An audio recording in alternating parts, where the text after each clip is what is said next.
2011 was a breakout year for A$AP Mob. And in an interview, Rocky said, "We're blessed that we met each other and accept each other as brothers and really bang with each other. And a lot of people don't have it, but you gotta keep it." As the years went on, the mob would be hit with a series of elevating highs and devastating lows, and Rocky would find it difficult to keep hold of the bonds he treasured so much back in 2011. The A$AP Mob was formed in 2007 in Harlem, New York. The brains behind one of the most iconic rap groups in recent history was neither a rapper nor producer. At 17 years of age, Steven Rodriguez got a tattoo with the initials A$AP, with the S replaced with the $, and instead of standing for as soon as possible, stood for always strive and prosper. He took on the name A$AP Yams, and his friends took on the names A$AP Bari and A$AP Ills. These are, for most, who are known to be the originators of the movement. Gradually over time, more and more members joined and added the A$AP moniker to their name. But it was more than just a music group. It was a movement. The collective also consisted of music video directors, fashion designers, and bikers. When Rodriguez met Rakim Myers, or Yams met Rakim Myers, also known as A$AP Rocky, he had finally met a rapper with the charisma and talent to become a figurehead. While Rocky's talent seems obvious now, A$AP Bari said, "Yams is the reason why Rocky is at where he's at right now.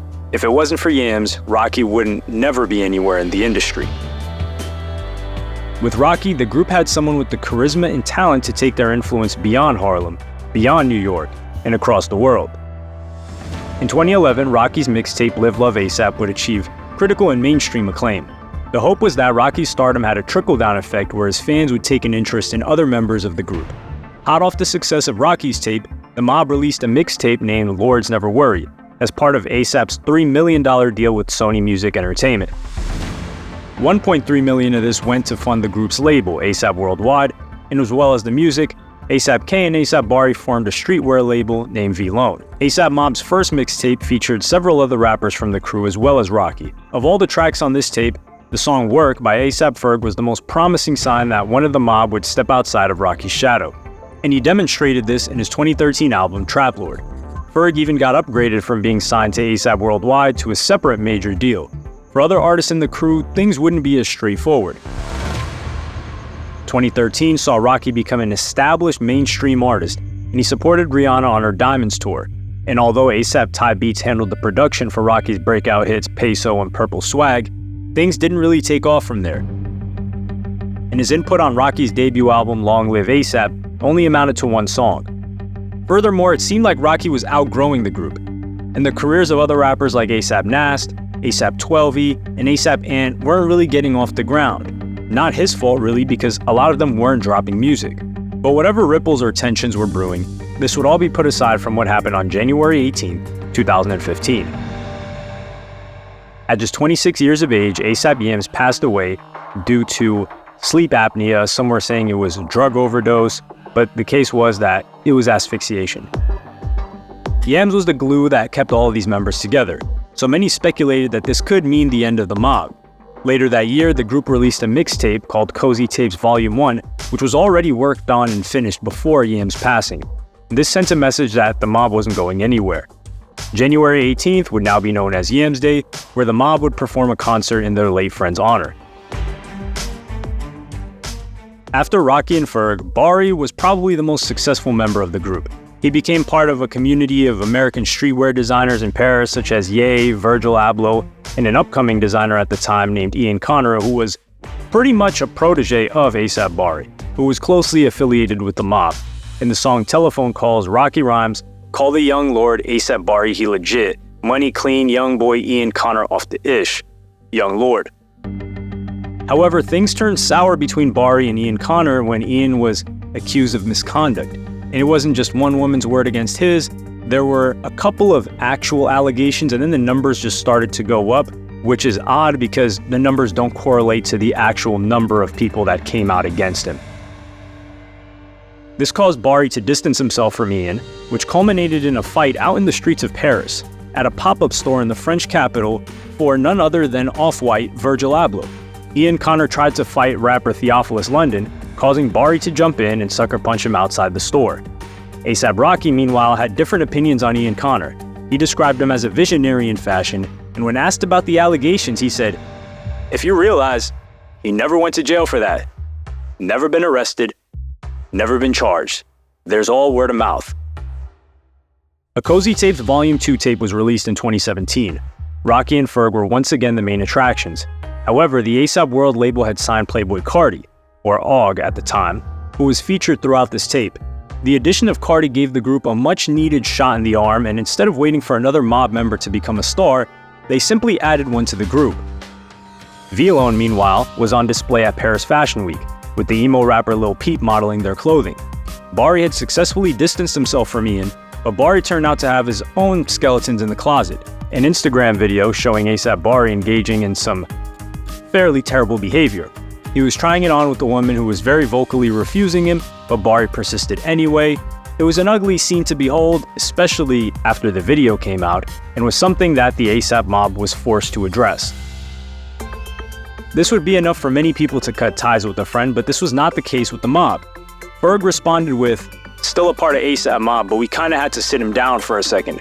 We don't condone that kind of behavior."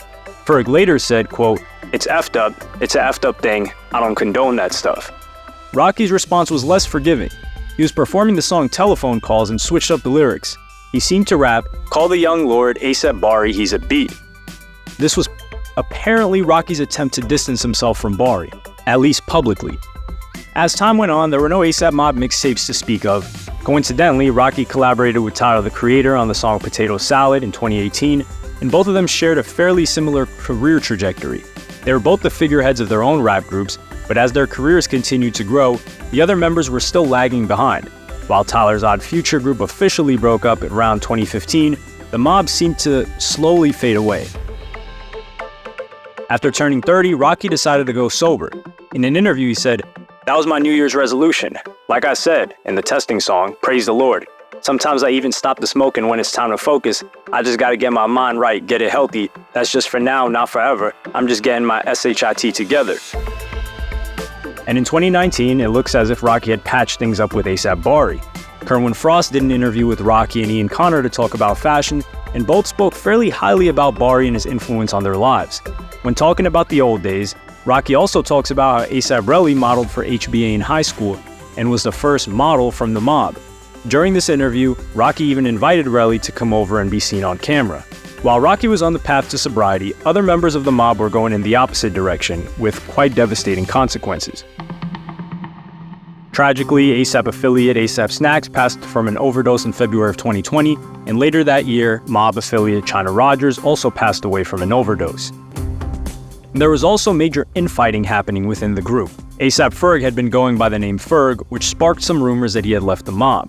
ASAP Ills confirmed this and said some rather unflattering things about his music. On Instagram, he said, "Ferg ain't ASAP no more, sorry guys. That dude burnt out. Song's dumb trash. Mr. Anthem can't get right." This prompted ASAP Nas to tweet in block capitals, "The Trap Lord was not and will not be kicked out of ASAP. False news everybody, go home now, #ASAP forever." In an interview with Ebro in the Morning, Ferg clarified that he was still very much part of the group and was still good friends with Rocky, despite the fact that they didn't show it much on social media because their career trajectories, especially since they both had solo careers in varying degrees, took them in different paths. In 2021, this contained two pivotal moments for Rocky. In July, it was confirmed that ASAP Rocky was dating his long-term friend Rihanna, and a romance Rocky dubbed a, quote, "fairy tale with a street twist." But another incident occurred, which was a lot less like a fairy tale and more like a nightmare. In November of 2021, Rocky was alleged to have shot fellow mob member ASAP Relly. A civil lawsuit was taken against Rocky, where a statement from Relly's legal team read, "Unbeknownst to Mr. Efron, ASAP Rocky was not just planning for a conversation and came armed with a semi-automatic handgun. After arriving at the location, a conversation ensued whereby, without provocation, warning, or any justification, ASAP Rocky produced the handgun and intentionally fired multiple shots at Mr. Efron." Rocky's lawyer, meanwhile, said, quote, "He was trying to get money from Rocky. He wanted Rocky to support him. He made it clear. There were repeated attempts where he tried to ask for money in lieu of not causing problems for Rocky. That's what he said. We have all this memorialized in text messages and otherwise, so it's an extortion." So there are two possible scenarios. Rocky shot Relly, or Relly was extorting Rocky.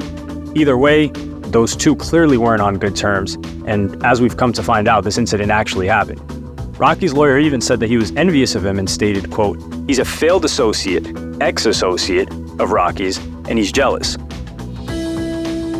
And while this incident came to light, another argument bubbled up beneath the surface.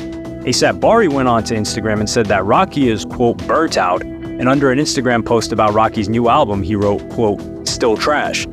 You could conclude that they were on shaky terms, or you could conclude that there was no relationship to speak of anymore and Bari was simply clout chasing. On the Drink Champs podcast in 2022, Rocky was asked whether the mob was still together, and his response was that it most certainly is, but spoke about some of the tensions within the group. He said, "I think that was brothers going to the internet, and I don't really condone that. If you got a beef or if you got, disagreement with you know what I'm saying? I just think you can handle it in real life. If y'all throw hands, if y'all keep it verbal, whatever the case is, just don't really bring that to the internet." And some could say that's what he did with A$AP Rocky. Despite things escalating, he never brought it to the internet. However, he did make a very public changing of lyrics when it came to A$AP Bari, but the pressure was just too high for their brand at the time, especially with Bari losing the Nike deal he had with V-Lone.